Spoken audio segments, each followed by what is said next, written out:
Kita beralih ke informasi dan pemirsa, imbas demonstrasi di kawasan gedung DPR RI hingga Senin malam perjalanan komuter lain lintas Tanah Abang Palmerah sempat ditutup sementara.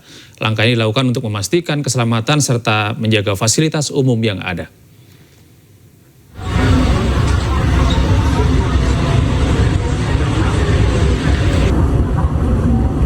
Ratusan penumpang arah Rangkas Bitung tertahan di stasiun Tanah Abang, Jakarta Pusat. Ratusan penumpang memilih duduk menunggu di dekat peron Tanah Abang sambil menunggu informasi apakah kereta yang mereka tumpangi sudah bisa melintas di stasiun Palmerah. Sebelumnya, KAI Komuter menginformasikan bahwa hingga pukul 17 waktu Indonesia Barat, pukul 19 waktu Indonesia Barat, kondisi jalur kereta api di lintas Tanah Abang Palmerah masih belum dapat dilalui akibat masih adanya kerumunan masyarakat di sekitar jalur rel. Untuk mengantisipasi kepadatan pengguna yang berada di stasiun Palmerah dan akan menuju arah Serpong, Rangkas Bitung, KAI Komuter melakukan rekayasa perjalanan komuter lain dari arah Kebayoran menuju Palmerah menggunakan satu jalur.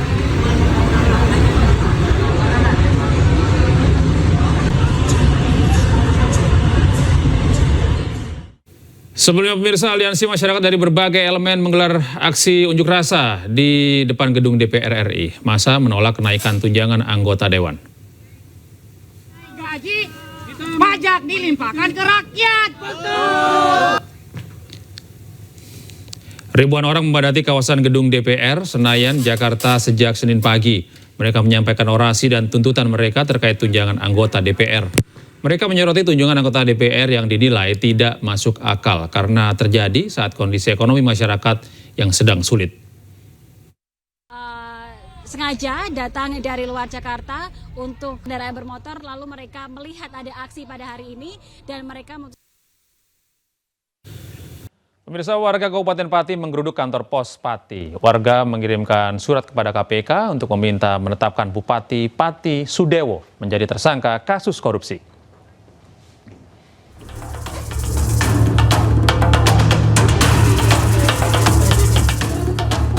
Kantor Pos Pati, Jawa Tengah dipenuhi masyarakat Kabupaten Pati. Massa yang mengatasnamakan masyarakat Pati Bersatu ini tiba di kantor Pos Pati setelah berjalan kaki sejauh 1 km dari alun-alun Pati. Warga antre berdesakan di kantor pos dengan penjagaan ketat kepolisian.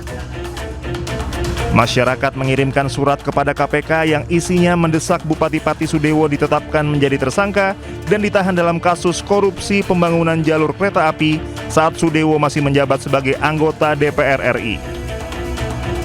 Ini tadi yakin suratnya sampai ke KPK? Yakin dong, uang kantor pos nggak main-main dong. Kita yakin, kita percaya. Alasan terkuat kenapa Ibu minta Bupati Pati dicopot atau jadi tersangka? Yang penting Bupati siapapun, yang penting Pati cinta damai, Mas. Aman, tertib. Dan mempercayai. Menghadapi banyaknya warga yang akan mengirimkan surat ke KPK, pihak kantor Pos Pati menyiapkan 9 loket pelayanan.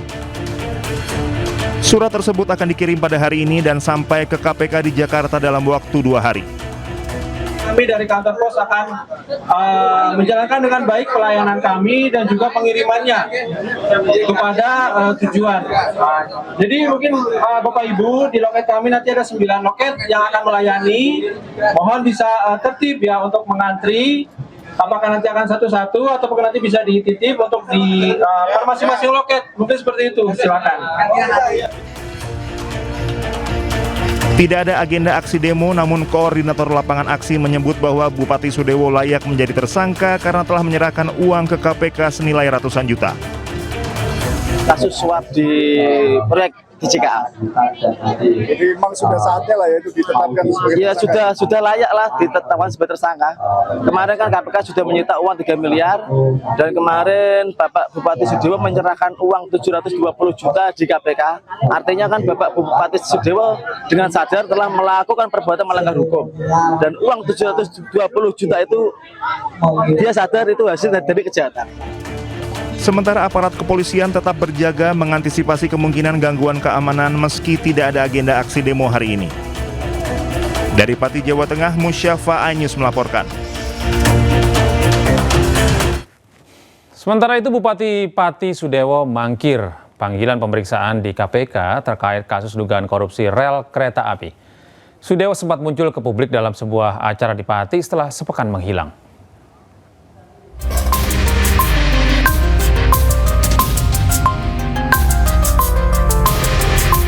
Komisi Pemberantasan Korupsi memanggil Bupati Pati Sudewo untuk diperiksa sebagai saksi terkait kasus dugaan korupsi proyek jalur kereta api Jumat kemarin. KPK menduga Sudewo menerima komitmen fee dari pembangunan jalur kereta api saat menjabat sebagai anggota Komisi 5 DPR, namun Sudewo tidak hadir. Ada pemanggilan kepada yang bersangkutan terkait dengan dugaan tindak pidana korupsi pada proyek pembangunan jalur kereta ya, khususnya di wilayah Jawa Tengah. Kita tunggu apakah nanti yang bersangkutan hadir memenuhi panggilan.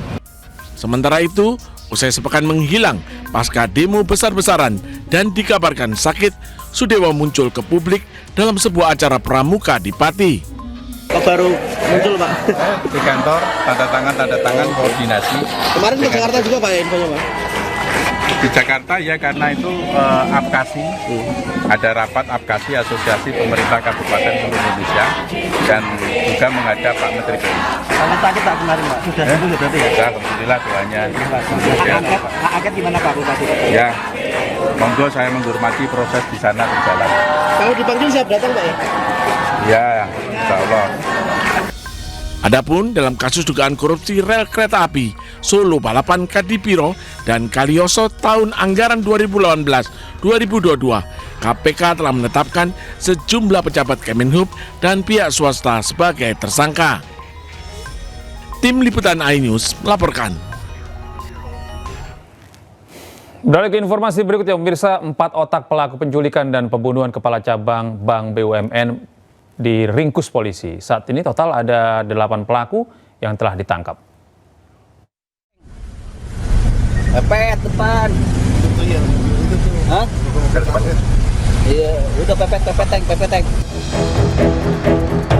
4 otak pelaku penculikan dan pembunuhan kepala cabang Bank BUMN berhasil diringkus. Aksi kejar-kejaran mewarnai penangkapan para pelaku.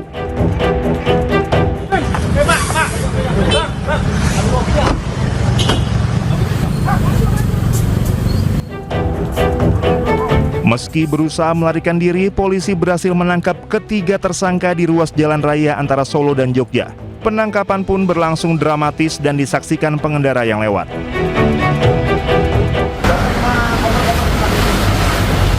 Siapa yang nyuruh? Siapa yang...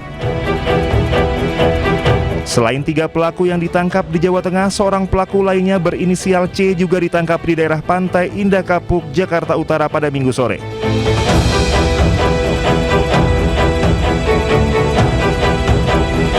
Sebelumnya polisi telah menangkap 4 penculik dan pembunuh Ilham Pradipta, kepala cabang BRI Cempaka Putih, Jakarta Pusat. Pelaku ditangkap di lokasi berbeda, salah satunya di Bandara Komodo Labuan Bajo, Nusa Tenggara Timur. Sebelumnya korban Muhammad Ilham Pradipta diculik di halaman sebuah pasar swalayan di Pasar Rebo, Jakarta Timur. Korban ditemukan tewas di Desa Nagasari, Kabupaten Bekasi, Jawa Barat. Dari hasil uji forensik terungkap terdapat luka akibat benda tumpul di bagian leher dan dada Muhammad Ilham Pradipta. Tim Liputan iNews melaporkan. Sementara itu, pemirsa, pengacara salah satu tersangka pembunuhan kepala cabang BRI mengungkap kliennya diperintah oleh oknum berinisial F. Selain menculik, F juga meminta tersangka untuk membuang jenazah korban. Menjemput di waktu sore. Setelah penjemput dengan cara paksa itu dilakukan, ada perintah dari oknum yang namanya F itu untuk diserahkan di daerah Jakarta Timur. Nah, ada jeda waktu pada saat dijemput paksa dengan diserahkan itu. Setelah diserahkan, keempat pelaku penjemputan paksa ini mereka udah selesai tugas dan mereka pulang. Setelah mereka pulang, kurang lebih jeda waktu berapa jam setelah itu, mereka dipanggil lagi untuk mengantar pulang si korban. Nah, pada saat waktu ketemu lagi, disitulah bahwa mereka melihat korban ini sudah tidak bernyawa lagi. Tapi yang menjadi catatan kami di sini, pada saat mereka mengantar itu, mereka juga dalam tekanan. Dan mereka salah satu terduga penjemputan paksa ini menyampaikan ke keluarganya bahwa mereka memang baru diperintahkan untuk membuang. Kita beralih ke kasus lain, pemirsa. Setelah lama diam, keluarga almarhum Arya Daru Pangayunan akhirnya buka suara. Keluarga korban menolak hasil penyelidikan Polda Metro Jaya yang menyatakan kematian ADP tanpa keterlibatan orang lain dan tidak ada tindak pidana.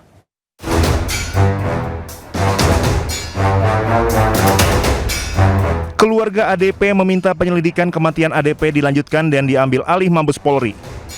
Perjuangan tersebut didampingi dua penasihat hukum yaitu Nikolai Aprilindo dan Dwi Librianto.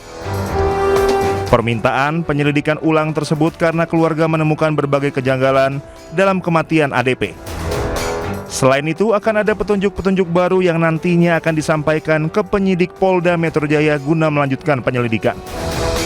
Perlu kami sampaikan bahwa pihak keluarga sudah memberikan berbagai macam informasi dan bukti yang ada pada mereka, baik kepada pihak penyelidik, Kompolnas, Komnas HAM, semua sudah diberikan oleh pihak keluarga, dari keterangan sampai apapun yang mereka ketahui dan mereka dapatkan. Tapi itu tidak dipertimbangkan sebagai suatu fakta bukti tentang pengungkapan misteri meninggalnya almarhum. Ini yang sangat kami sayangkan. Untuk melancarkan keinginannya, pihak keluarga melalui ayah almarhum Arya Daru meminta bantuan Presiden Prabowo Subianto untuk memberikan instruksi langsung kepada kepolisian agar bisa segera dilakukan penyelidikan ulang. Indonesia yang terhormat Bapak Prabowo Subianto, kami mohon dengan rendah hati dan kami mohon seterus-terusnya, kami mohon Bapak bisa menginstruksikan, bisa menyampaikan kepada Kapolri, kepada Panglima TNI, kepada Menteri Luar Negeri agar supaya segera bisa menjelaskan kepada kami tentang misteri yang terjadi pada anak kami. Kasus kematian diplomat muda Kemenlu Arya Daru Pangayunan sempat menyita perhatian publik sejak awal Juli lalu. Hasil gelar perkara, polisi menyimpulkan kematian Arya Daru tidak melibatkan pihak lain. Tim Liputan Anyus melaporkan. Sementara itu, kuasa hukum keluarga diplomat Arya Daru menyebut ada rangkaian pidana di kematian diplomat Kemenlu tersebut. Pihaknya menduga ada keterlibatan pihak profesional di balik kematian Arya Daru Pangayunan. Kematian almarhum ada satu rangkaian tindak pidana, tidak berdiri sendiri. Dan kalau dikatakan masalah sidik jari dan sebagainya, sekarang pembunuh-pembunuh profesional yang mempunyai keahlian khusus, mereka menggunakan peralatan-peralatan canggih. Contohnya sarung tangan tanpa jejak, tidak meninggalkan sidik jari dan sebagainya. Kalau orang sudah niat untuk menghabisi seseorang, pasti sudah melakukan persiapan-persiapan.